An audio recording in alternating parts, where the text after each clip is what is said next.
Trick or treat, CMS. Welcome to the post-Halloween edition of Tomahawk Talk. That's definitely a treat. Hey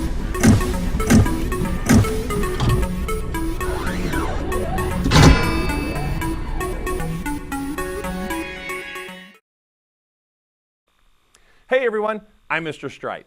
Have you bought your yearbook yet? Well, don't wait too much longer. Mr. Scott is selling this year's yearbook for $20, and you don't want to miss out on the memories. So see him today. Halloween took place this past Tuesday, and there were a lot of students dressed up for the event. Some of you had some really neat costumes, but I'm not sure what Mr. Razak was wearing. He must have been getting ready for that No Shave November, or maybe he looks like that all the time. I can't remember. And speaking of November, this Sunday, you all get an extra hour of sleep. Daylight savings time is here once again, so make sure you set your clock back 1 hour before you go to bed on Saturday night. Okay, let's take a quick break.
Oh! Your fault. You!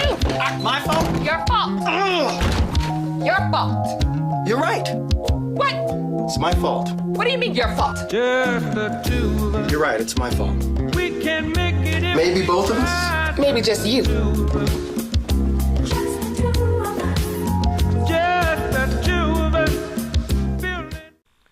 Now, last week we had an error in our broadcast. Actually, I did. I mistyped the National Arts Honor Society list, so here it is again. Yesterday was full activities here at the middle school as the Major Saver campaign kicked off. For those of you who don't know, Major Saver Cards is a great way to raise money for our school, and they have discounts to local restaurants and other venues. We had a big gathering in the gym to kick it all off, so make sure you take your cards, get out, get them sold. There's some really cool deals on them. Thursday also had picture retakes going on. Those who needed to have them took care of their business in the auditorium. Speaking of the auditorium, the Bonner Springs High School Drama Department is putting on the musical Cinderella. This will go on next week over in the high school auditorium. Now, I know some of you got to see a preview of it this week, and some will see it next week as well. The cost is $7 for adults and $5 for students. The show starts at 7, so I sure hope you get out and enjoy it. And I'm hoping the weather's going to cooperate, but if you're wondering what it might be like, let's check out Donovan and this week's 5-day weather forecast. Hi, I'm Donovan Grayson here with your Tomahawk Talk forecast. Today will be mostly cloudy and there's a slight chance of rain, but it should be later on this evening when it hits. With the clouds around, we won't see much change in temperatures. The high will hit 54 and the overnight low will drop to 49. Tomorrow will be almost identical in the conditions, but the high should reach 65 and the low around 53. Sunday, we will see more seasonable temperatures with the high of 71 and an overnight low of 36. Rain chances are still around, but I don't expect to see any in our area. Monday will be cooler as another cold front makes its way through. Temperatures topping out at 54 and a low around 38. Rounding out the 5-day forecast has Tuesday getting a little colder with a high of 51 and a low of 34. Bundle up, Braves, as the weather is becoming more winter-like. I'm Donovan Grayson. Now back to you. Can you believe it, guys? We're just about done with this week's edition of Tomahawk Talk. But I feel like I'm forgetting something. Not sure what it... What? Sports? Oh, okay. Sports! Let's see what's happening in sports. Let's send it on over to Caleb and George for this week's edition of Tomahawk Talks.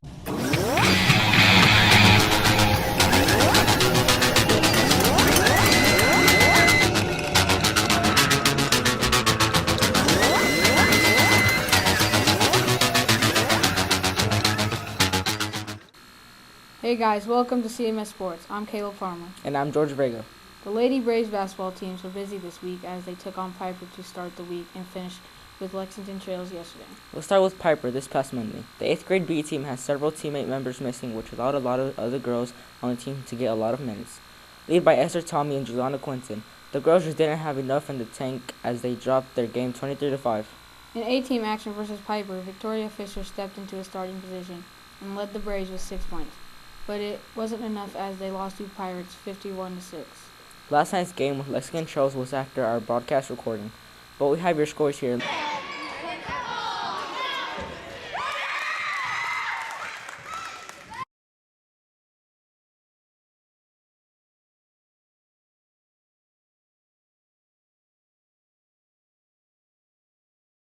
Wrestling kicked off their season Wednesday with an inter-squad scrimmage, hoping to get a little development before yesterday's meet at Patton. Due to our broadcast time, we weren't able to bring you those results. Hopefully, we will have them by next week. For George Vega, I'm Caleb Farmer. Back to you in the studio. Hey, thanks, guys. And thank you guys for joining us this week. Join my second hour class next week as they bring you the latest at Clark Middle School. For the crew here at Tomahawk Talk, I'm Mr. Strite. We'll see you, Bee Springs.